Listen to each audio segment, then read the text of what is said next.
It's just wild that they could still pull off war today. War, which is essentially like hijacking resources or controlling parcels of land. It's weird that they could still talk people into that today.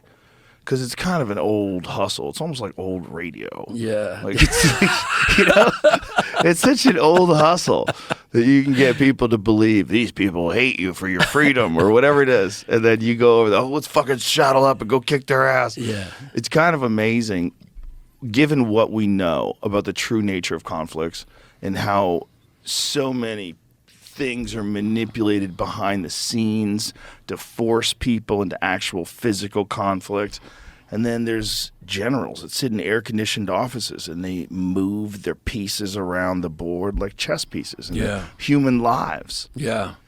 Yeah, and they don't fight. They're never in the front. Never. No, I don't even think Alexander the Great was in the front. I don't buy it. Well, he didn't live long. You know, he didn't live like Alexander the Great. He died he's like 40. Yeah, didn't they die young back then? Oh yeah. And he died of like some sickness. He didn't die from like a battle wound.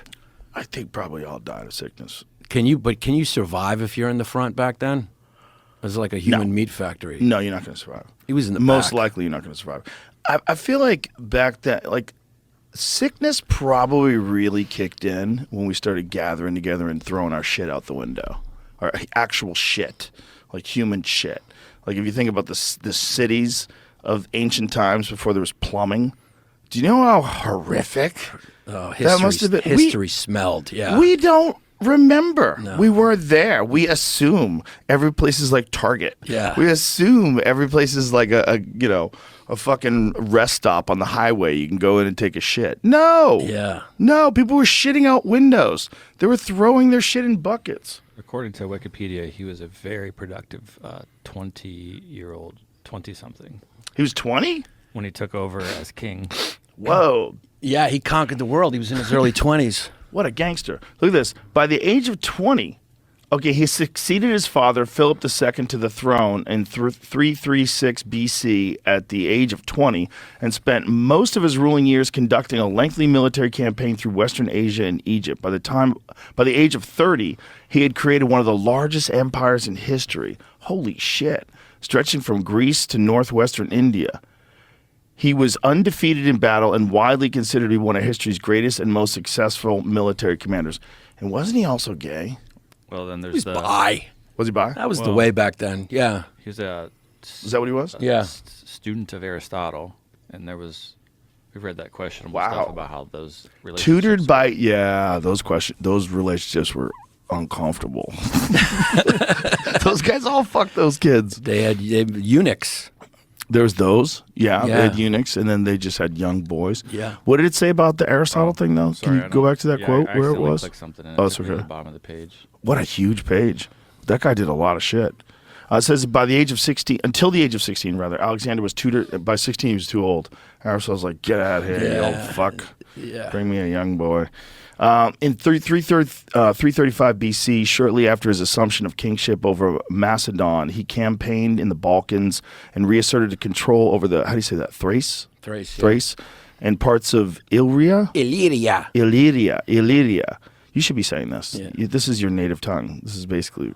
I went to Greece this summer. How'd you like it? Amazing. Yeah. Your people did some wild shit, dude. Yeah, we Your did. people did some wild shit. We did. When you're in a but place like Doug where... Stanhope said, I didn't do anything. Right. I was on the Your couch. people. I'm My saying your people. Your Yeah. team. Yeah. You know, if the Lakers win, you didn't throw a ball. My tribe, We yeah. won, you know? Yeah. But the only thing we didn't do is create an empire because we were too busy infighting, which is typically Greek. Well, you know, you can't do everything. Can't do everything. Did a lot more than a lot of other cultures 2,500 years ago. Did a lot with mathematics, philosophy, Democracy. Yeah. We did a lot. Yeah, a lot with drugs, too. A lot with drugs, a lot with pedophilia. Have you ever read that book, The Immortality Key? No. It's about the Eleusinian mysteries. It's this guy, Brian Murarescu. And Brian's been a guest on the podcast before, and he's a scholar who is like a straight-laced guy, doesn't do drugs, nothing. And he, through all of his course of study, they were trying to figure out like what they were doing in these Eleusinian mysteries. Like, why were people going from all over the world to have these experiences, and what were these experiences?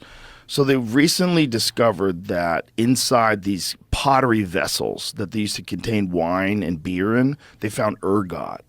And ergot is a very potent psychedelic. It's like a fungus. I think it's akin to LSD. And so they're at the very least, we're taking that in this one spot. And what they believe is that all of these like transcendent experiences they had, the Eleusinian mysteries, they get together and figure out how to solve the world and let people vote and all that wacky, that's all I'm tripping balls. This is my idea shit. And it's literally the birthplace of democracy. It's literally how the world changed for the better. And your people were doing it 2,500 years ago. And you can walk in the same spots where they walked. You can see the buildings that they built. It's weird. It's weird when shit is that old. Yeah. And you can just walk on it. Yeah. Like the Parthenon. You just walk around. Yeah. And you can you can marvel at how durable what they built is. Yes. 2,000 years is so long. There'll be no in 2,000 years from now, you're not going to see any strip malls still standing. They're built like they'll shit. literally be dust. Yeah. They'll be dust. They built things really well back then. I think 100. Great effort too. Yeah. To do that, like the kind of precision that's involved in the Parthenon, when you're walking around it and you see how all the stone is cut and how it lines up and how massive the columns are and how beautifully symmetric it is.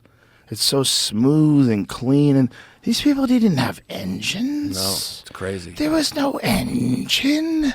This was all done by hand. Yeah. It was all dink, dink, dink. Slavery. Dink, Yeah. dink, dink. Oh, craftsmanship. Yeah. I mean, you weren't just getting the crudest of people. You're getting artisans. Yeah. You probably worked against your will. Yeah. But, To move those big rocks and stuff, yeah. It's 100%. yeah. Who the fuck knows how they did that? What the hell were they doing back then? They did some wild shit back then. When we think about like human ingenuity, oh God, we're missing so much of like, they didn't leave like, here's a book on how we did it. This is where we got the rocks. This is how we cut them. You know, this is the best way to move them. If you move them this way, they'll fall on you and you kill a few guys. You know, this is what we figured out over time. Yeah. Yeah, it's crazy to think about. And I agree with you. I think it was drugs that opened people's minds up to like think about. Yeah, it gave them a completely different perspective. Like Carl Sagan once said that about marijuana. I'm paraphrasing him, but essentially he was saying that it offers you a perspective that's not available without the drug. Yeah. That's why I think mushrooms are getting popular for depression, right? It sort of takes you off those grooves that are created by the neuro connections. Yeah. And just gives you a new perspective.